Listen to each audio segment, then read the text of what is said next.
नमस्कार। स्वागत है आपका कथाकल्प में। आज की कहानी है सती।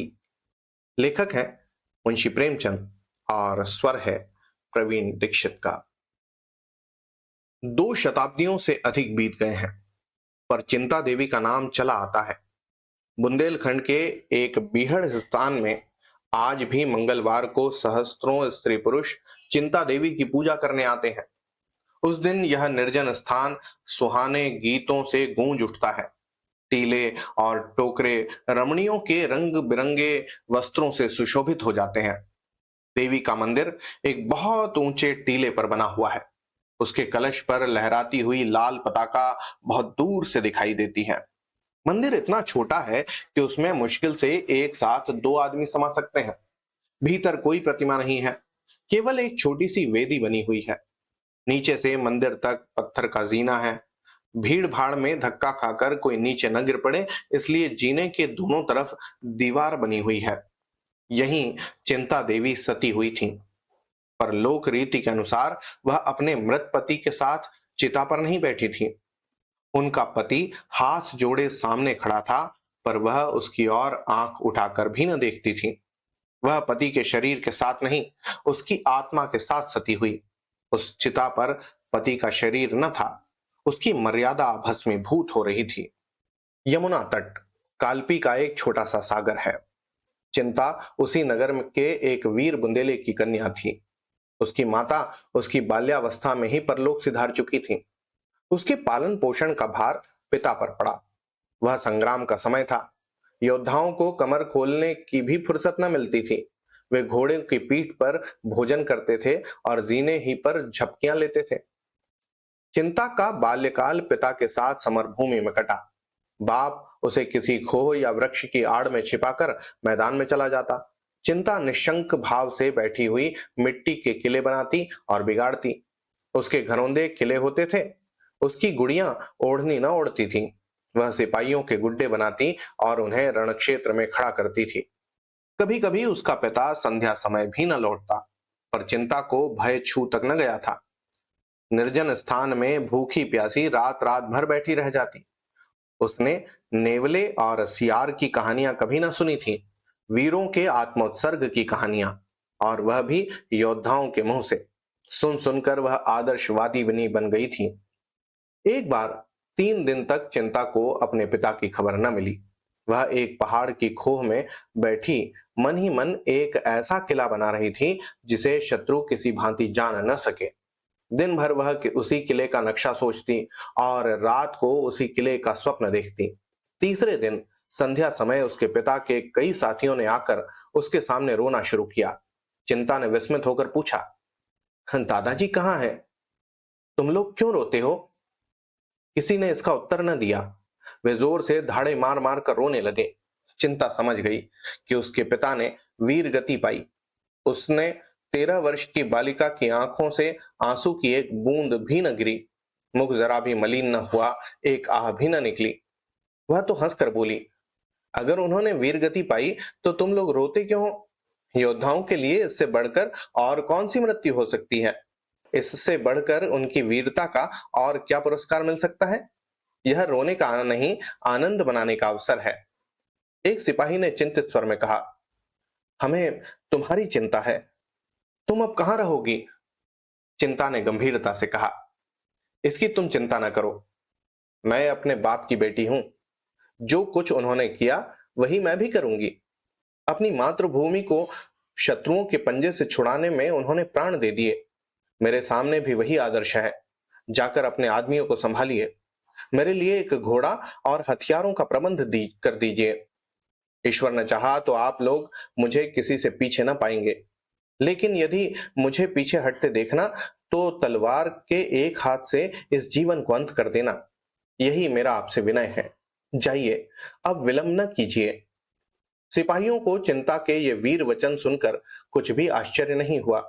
हाँ, उन्हें यह संदेह अवश्य हुआ कि क्या यह कोमल बालिका अपने संकल्प पर दृढ़ रह सकेगी। 5 वर्ष बीत गए। समस्त प्रांत में चिंता देवी की धाक बैठ गई। शत्रुओं के कदम उखड़ गए। वह विजय की सजीव मूर्ति थी।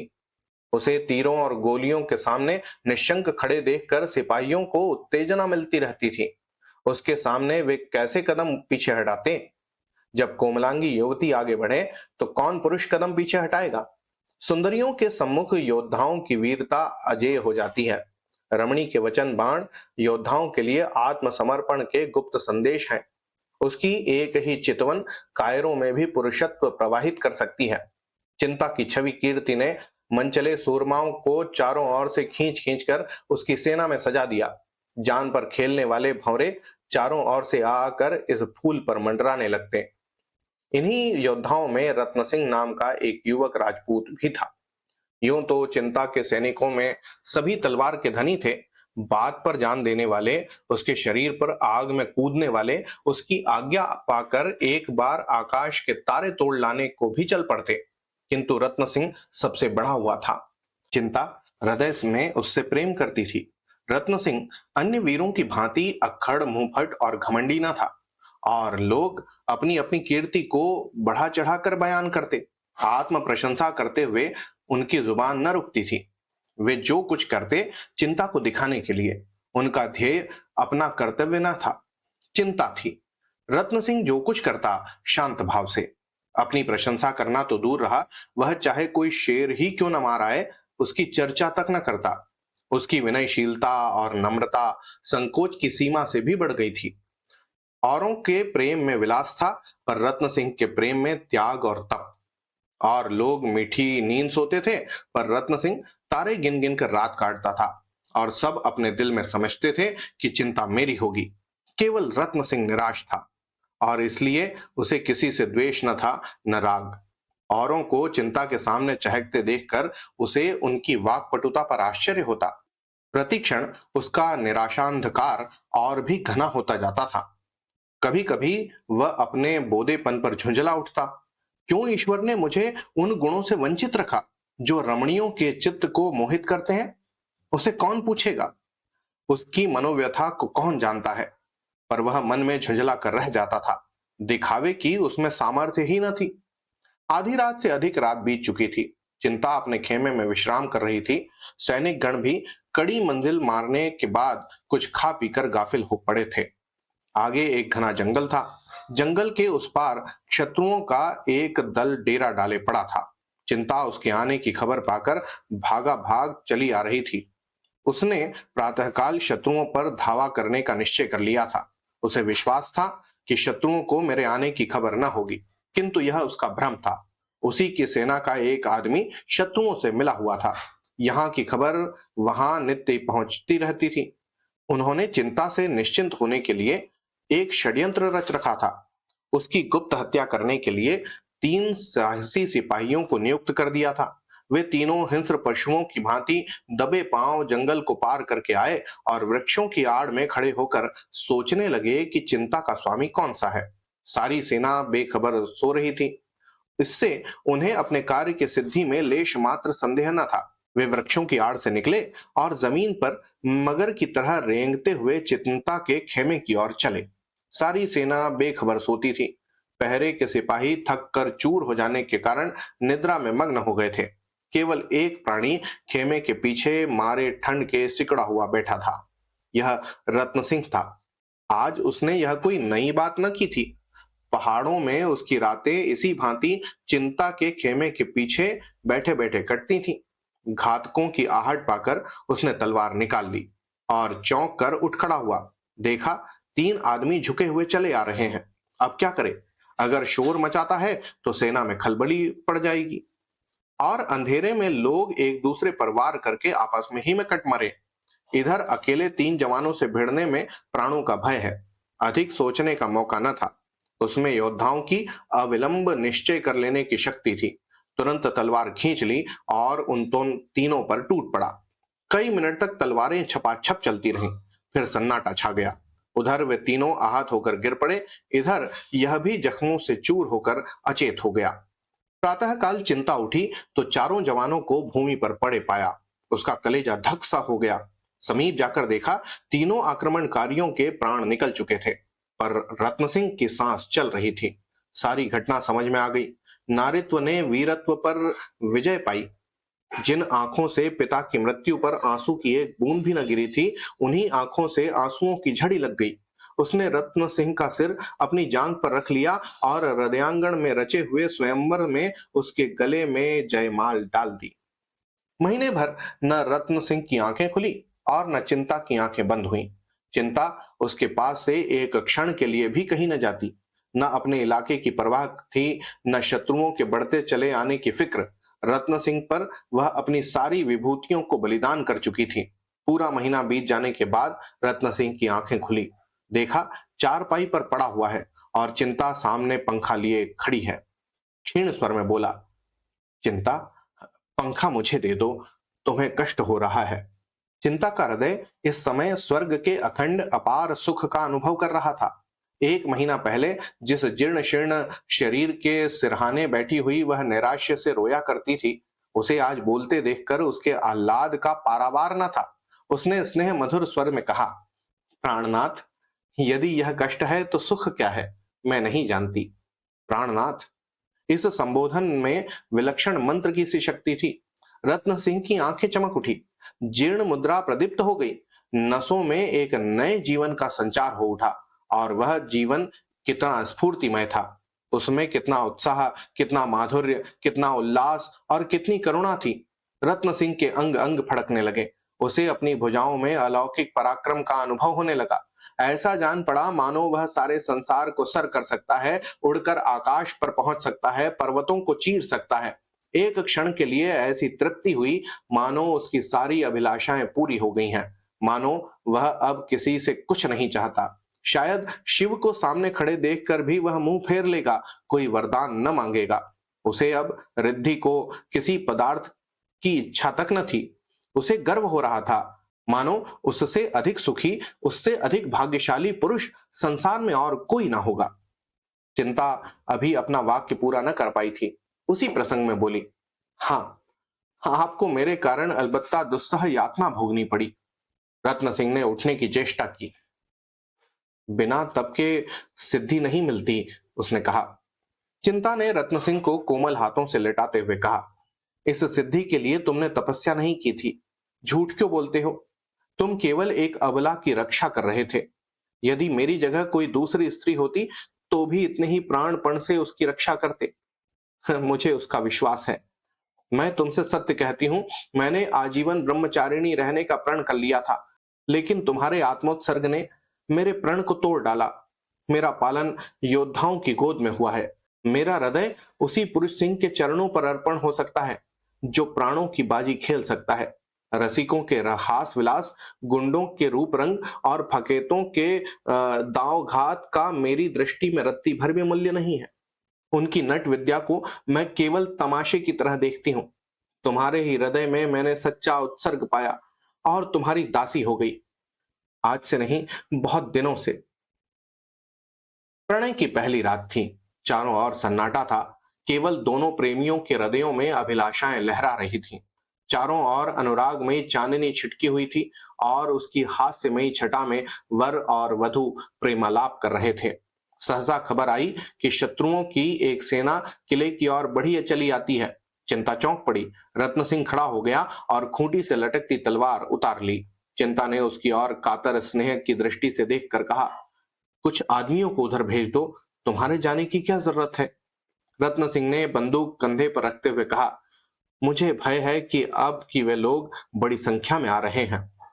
चिंता बोली, तो मैं भी चलूंगी। नहीं, मुझे आशा है वे लोग ठहर ना सकेंगे। मैं एक ही घाव से उनके कदम उखाड़ दूंगा। यह ईश्वर की इच्छा है कि हमारी प्रणय रात्रि विजय रात्रि हो। चिंता बोली, न जाने क्यों मन कातर हो रहा है, जाने देने को जी नहीं चाहता। रत्न सिंह ने इस सरल अनुरक्त आग्रह से विवल होकर चिंता को गले लगा लिया और बोले, मैं सवेरे तक लौट आऊंगा प्रिय। चिंता पति के गले में हाथ डालकर आंखों में आंसू भरे हुए बोली, मुझे भय है तुम बहुत दिनों में लौटोगे। मेरा मन तुम्हारे साथ रहेगा। जाओ, पर रोज खबर भेजते रहना। तुम्हारे पैरों पड़ती हूं, अवसर का विचार करके धावा करना। तुम्हारी आदत है कि शत्रु को देखते ही आकुल हो जाते हो और जान पर खेल कर टूट पड़ते हो। तुमसे मेरा यही अनुरोध है कि अवसर देखकर काम करना। जाओ, जिस तरह पीठ दिखाते हो उसी तरह मुंह भी दिखाओ। चिंता का हृदय कातर हो रहा था। वहां पहले केवल विजय लालसा का आधिपत्य था, अब भोग विलास की प्रधानता थी। वही वीरबाला जो सिंहनी की तरह गरज कर शत्रुओं के कलेजे कांपा देती थी, आज इतनी दुर्बल हो रही थी कि जब रत्न सिंह घोड़े पर सवार हुआ तो आप उसकी कुशल कामना से मन ही मन देवी को मनौतियां कर रही थी। जब तक वह वृक्षों की ओट में छिप न गया, वह खड़ी उसे देखती रही। फिर किले के सबसे ऊंचे बुर्ज पर चढ़ गई और घंटों उसी तरफ ताकती रही। वहां शून्य था। पहाड़ियों ने कभी रत्न सिंह को अपनी ओट में छिपा लिया था, पर चिंता को ऐसा जान पड़ता था कि सामने चले आ रहे हैं। जब उषा की लोहित छवि वृक्षों की आड़ से झांकने लगी तो उसकी मोह विस्मृति टूट गई। मालूम हुआ चारों तरफ शून्य है। वह रोती हुई बुर्ज से उतरी और शैया में मुंह ढाप कर रोने लगी। रत्न सिंह के साथ मुश्किल से 200 आदमी थे, किंतु सभी मजे हुए। अवसर और संख्या को तुच्छ समझने वाले, अपनी जान के दुश्मन, वीरोल्लास से भरे हुए एक वीर रसपूर्ण पद गाते हुए घोड़ों को बढ़ाए चले जाते थे। बाकी तेरी पाग सिपाही इसकी रखना लाज, तेग तबर कुछ काम ना आवे, बख्तर ढाल व्यर्थ हो जावे, रखियो मन में लाग, सिपाही बाकी तेरी पाग इसकी रखना लाज। पहाड़ियां इन वीर स्वरों में से गूंज रही थी, घोड़ों की टाप ताल दे रही थी। यहां तक कि रात बीत गई, सूर्य ने अपनी लाल आंखें खोल दी और इन वीरों पर अपनी स्वर्ण छटा की वर्षा करने लगा। वहीं रक्तमय प्रकाश में शत्रुओं की सेना एक पहाड़ी पर पड़ाव डाले हुए नजर आई। रत्न सिंह सिर झुकाए, वियोग व्यथित हृदय को दबाए, मंद गति से पीछे पीछे चला जाता था। कदम आगे बढ़ता था पर मन पीछे हटता था। आज जीवन में पहली बार दुश्चिंताओं ने उसे आशंकित कर रखा था। कौन जानता है लड़ाई का अंत क्या होगा। जिस स्वर्ग सुख को छोड़कर वह आया था, उसकी स्मृतियां रह रहकर उसके हृदय को महसूस रही थी। चिंता की सजल आंखें याद आती थीं और जी चाहता था घोड़े की रास पीछे मोड़ दे। प्रतिक्षण रणोत्साह क्षीण होता जाता था। सहसा एक सरदार ने समीप आकर कहा, भैया वह देखो, ऊंची पहाड़ी पर शत्रु डेरे डाले पड़ा है। तुम्हारी अब क्या राय है? हमारी तो यह इच्छा है कि तुरंत उन पर धावा कर दें। गाफिल पड़े हुए हैं, भाग खड़े होंगे। देर करने से वे भी संभल जाएंगे और तब मामला नाजुक हो जाएगा। 1000 से कम ना होंगे। रत्न सिंह ने चिंतित नेत्रों से शत्रु दल की ओर देखा और कहा, हाँ मालूम तो होता है। सिपाही बोला, तो धावा कर दिया जाए ना? रत्न सिंह ने कहा, जैसी तुम्हारी इच्छा, संख्या अधिक है, यह सोच लो। सिपाही फिर बोला, इसकी परवाह नहीं, हम इससे बड़ी सेनाओं को परास्त कर चुके हैं। रत्न सिंह ने कहा, यह सच है, पर आग में कूदना ठीक नहीं। सिपाही बोला, भैया तुम कहते क्या हो? सिपाही का तो जीवन ही आग में कूदने के लिए है। तुम्हारे हुक्म की देर है, फिर हमारा जीवट देखना। रत्न सिंह ने कहा, अभी हम लोग बहुत थक चुके हैं, जरा विश्राम कर लेना अच्छा है। सिपाही बोला, नहीं भैया, उन सबों को हमारी आहट मिल गई तो गजब हो जाएगा। रत्न सिंह ने कहा, तो फिर धावा ही कर दो। एक क्षण में योद्धाओं ने घोड़ों की बांगें उठा दी और अस्त्र संभाले हुए शत्रु सेना पर लपके। किंतु पहाड़ी पर पहुंचते ही इन लोगों ने उनके विषय में जो अनुमान किया था वह मिथ्या था। वह सजग ही न थे, स्वयं किले पर धावा करने की तैयारियां भी कर रहे थे। इन लोगों ने जब उन्हें सामने आते देखा तो समझ गए कि भूल हुई, लेकिन अब सामना करने के सिवा चारा ही क्या था। फिर भी वे निराश न थे। रत्न सिंह जैसे कुशल योद्धा के साथ उन्हें कोई शंका न थी। वह इससे भी कठिन अवसरों पर अपने रण कौशल से विजय लाभ कर चुका था। क्या आज वह अपना जौहर न दिखाएगा? सारी आंखें रत्न सिंह को खोज रही थी, पर उसका वहां कहीं पता न था। कहां चला गया यह कोई न जानता था, पर वह कहीं नहीं जा सकता। अपने साथियों को इस कठिन अवस्था में छोड़कर वह कहीं नहीं जा सकता। संभव नहीं, अवश्य ही वह यही है और हारी हुई बाजी को जिताने की कोई युक्ति सोच रहा है। एक क्षण में शत्रु इनके सामने आ पहुंचे। इतनी बहुसंख्यक सेना के सामने ये मुट्ठी भर आदमी क्या कर सकते थे? चारों ओर से रत्न सिंह की पुकार होने लगी, भैया तुम कहां हो? हमें क्या हुक्म देते हो? देखते हो वे लोग सामने आ पहुंचे, पर तुम अभी तक मौन खड़े हो। सामने आकर हमें मार्ग दिखाओ, हमारा उत्साह बढ़ाओ। पर अब भी रत्न सिंह दिखाई न दिया।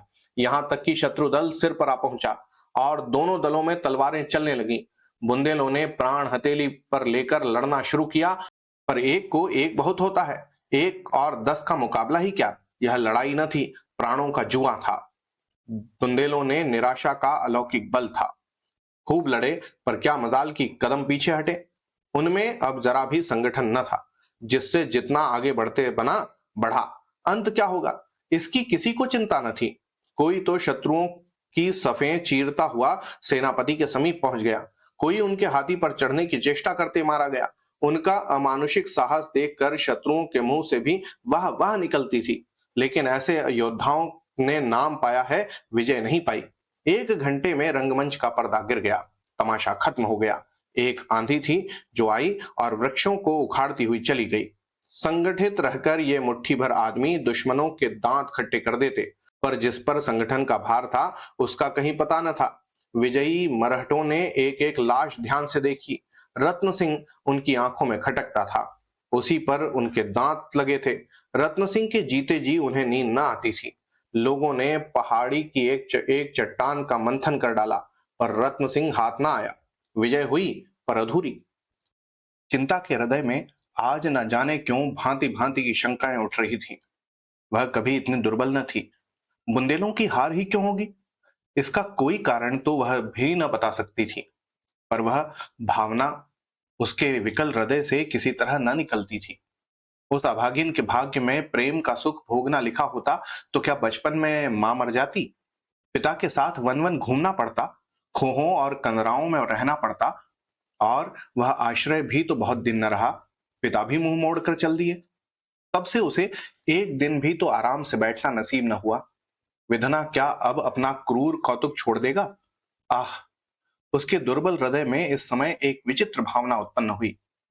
ईश्वर उसके प्रियतम को आज सकुशल लाए तो वह उसे लेकर किसी दूर के गांव में जा बसेगी, पति देव की सेवा और आराधना में जीवन सफल करेगी, इस संग्राम से सदा के लिए मुंह मोड़ लेगी।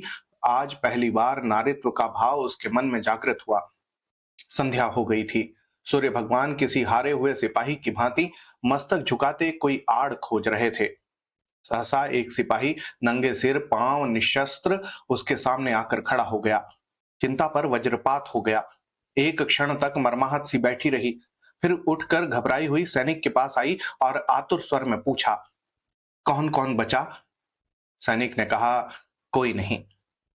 कोई नहीं, कोई नहीं। चिंता सिर पकड़कर भूमि पर बैठ गई। सैनिक ने फिर कहा, मरहटे समीप आ पहुंचे। समीप आ पहुंचे? हाँ, बहुत समीप।